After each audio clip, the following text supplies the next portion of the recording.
good morning, everyone, and welcome to today's press conference.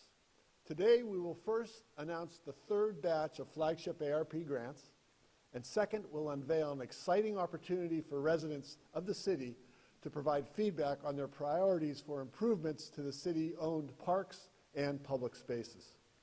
First, we are happy to announce the third batch of 24 recipients of the Flagship City $2,500 flagship ARP grants. It's going to small businesses and entrepreneurs who are located here in the city of Erie. This is in addition to the 49 grants already awarded in the first two batches, which were announced in March and June of this year. For details, I'll now turn it over to Jennifer Hoffman. Jennifer is our Business Development Officer in the city's Department of Economic and Community Development. Jen, the floor is yours. Thank you, Mayor, and good morning, everyone. Since January of 2022, the Department of Economic and Community Development has received more than 440 inquiries for 6 different ARP programs offering either grant or loan assistance. Ultimately, 269 applications were submitted, some for more than one program. To say it was an immense and time-consuming process to sort and evaluate with the project review team is an understatement. Once again, I wish to thank the review team for their time and their expertise in evaluating each eligible application. On that note, I'm pleased to announce the final batch of Flagship ARP recipients. The Flagship ARP is a $2,500 grant awarded to City of Erie small businesses and those city entrepreneurs that braved a startup during the pandemic. Recipients were reviewed and recommended by the project review team based upon eligible plans for funding and proof of revenue decline or increased costs due to COVID-19, as well as qualified census tract location. The 24 recipients of the third and final batch of the Flagship ARP funding are Alcor Auto Sales and Services, owner Mosa Alcor. Funds will be used for additional equipment and marketing. Ambiance by Amber, owner Amber Dixon Love. Funds will be used for salon equipment and supplies for her salon. Barb's Family Learning Daycare, owner Mary Ewell. Funds to be used to purchase new computers for homework and other daycare supplies.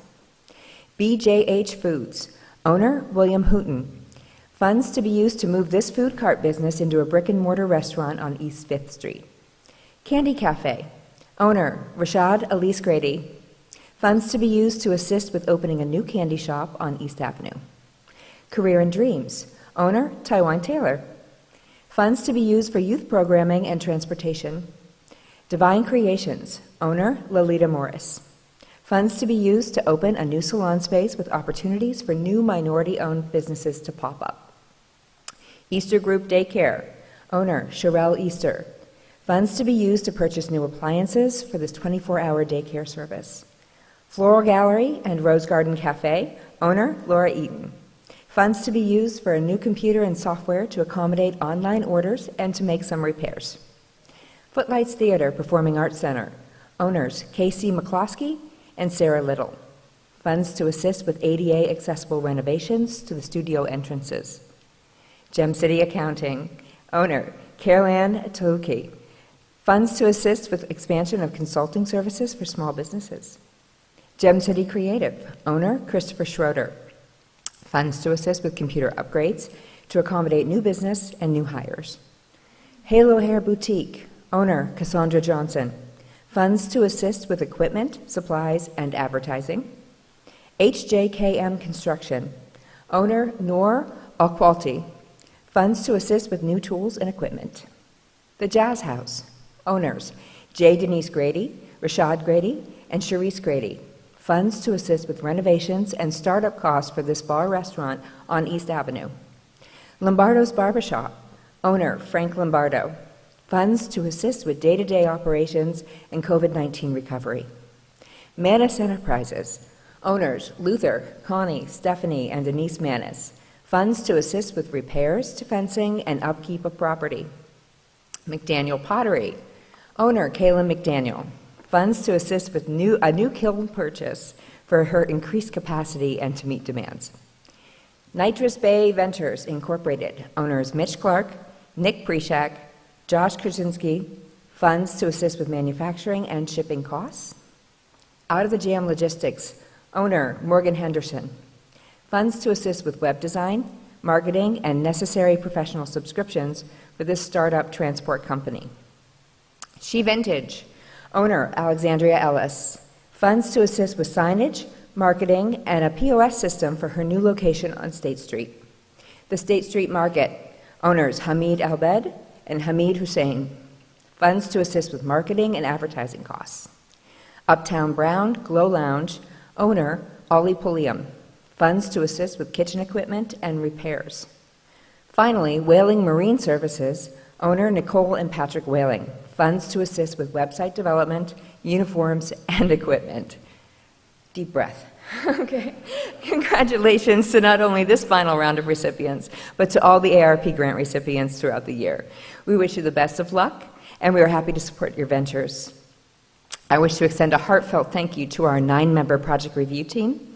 They have spent hours of their own time reading and evaluating the completed and eligible applications. It's never an easy task to sort through all the original and deserving projects that we see.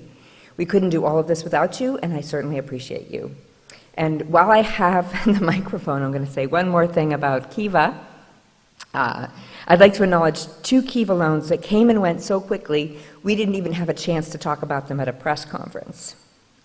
Neosha Dunlap is the owner of Resin Amour. It's an online art and home decor studio. And Michelle Page is the owner of Nuance Massage Therapy. Both raised their funds in just 4 days after launching, and that's with the assistance of the Erie Match, the Erie City Match. We'll have more information about that later. Congratulations to Neosha and Michelle, and I look forward to watching their businesses grow and to bringing you more Kiva borrowers in the near future. Thank you.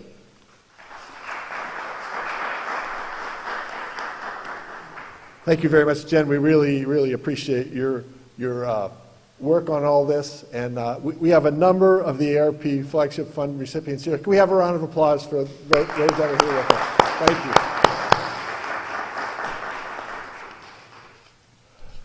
Jen, again, thank you for overseeing and distribution of this portion of the ARP funding. And thanks to the DEI project review team for the countless volunteer hours they spent reviewing and scoring the proposals. They give us a lot of help.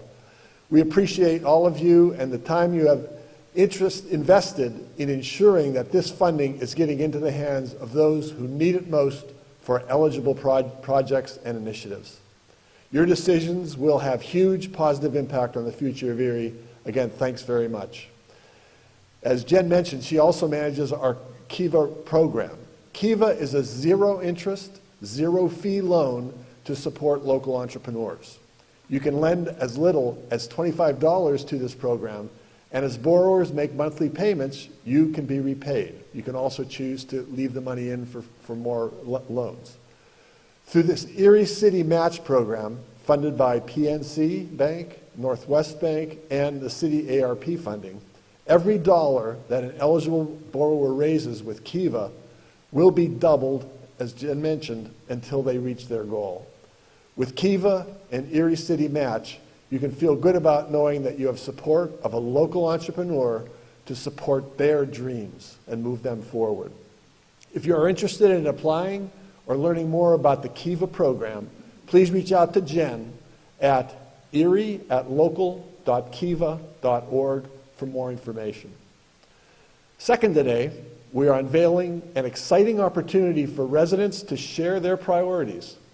We set aside $5 million in ARP funding, and we want to hear from city residents to help us determine improvements to city-owned parks and public spaces. This park survey is now live. To share the details, I'm going to turn it over now to Erin Carey, our neighborhood planner. Erin.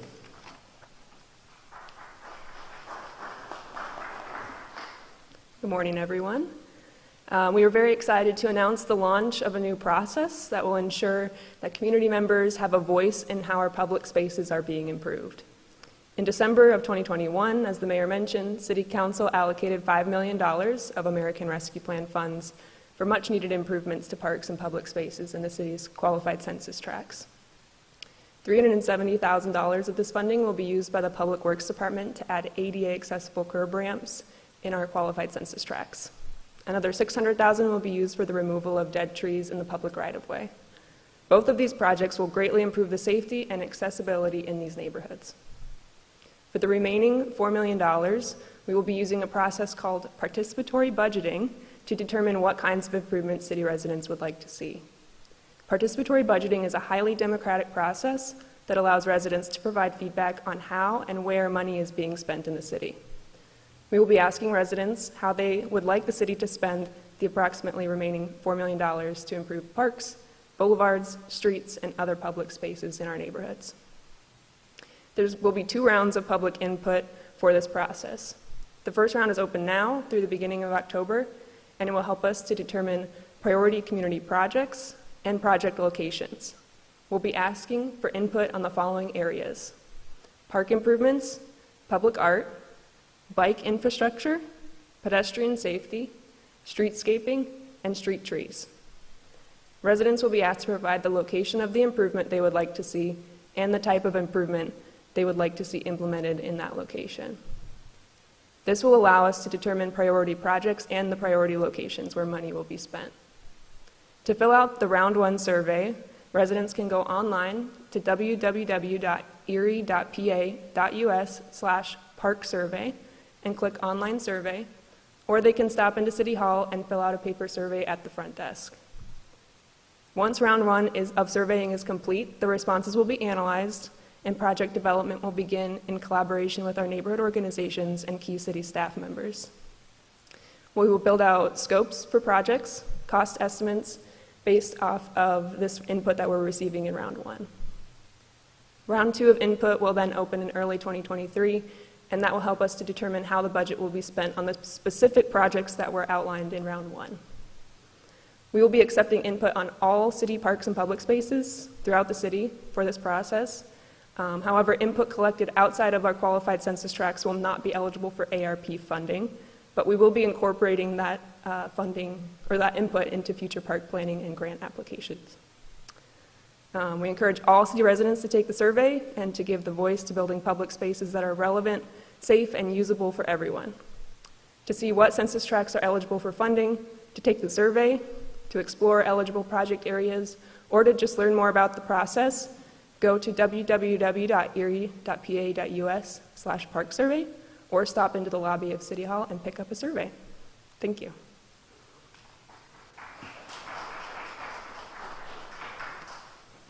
Thank you very much, Erin. We've done a great job, I think, creating this survey, and we are all excited to hear from residents about their priorities. We really want to learn from our residents.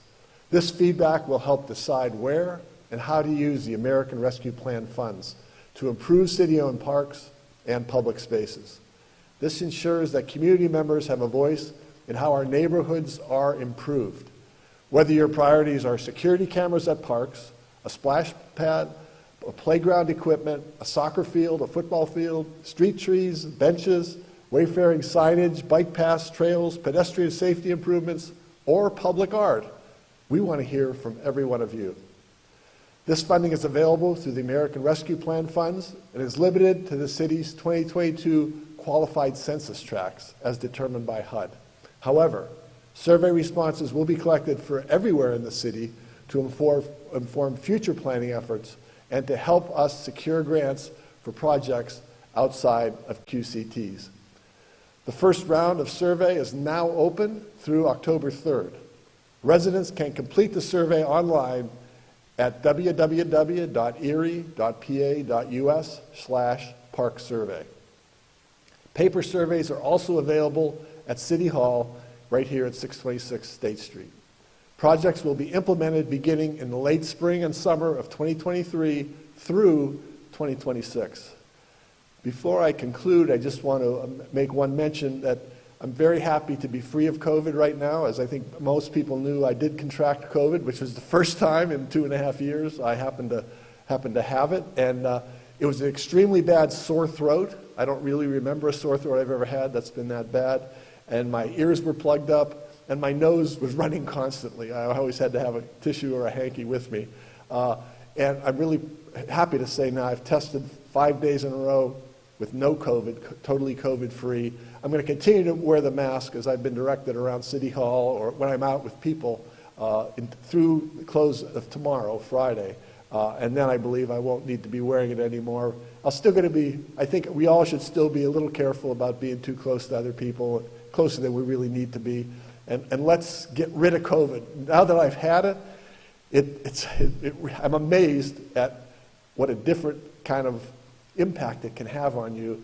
And I know a lot of people, I don't have this experience yet, but I've talked to a lot of people who have dealt with it for months, literally, after they lose the symptoms. So thanks very much. That concludes this week's press conference. Until next week, please follow us on social media for the very latest updates on everything happening here in the city. Everyone who spoke is now available for interviews. Thank you very much for being here, all of you, and for watching on TV. Thank you.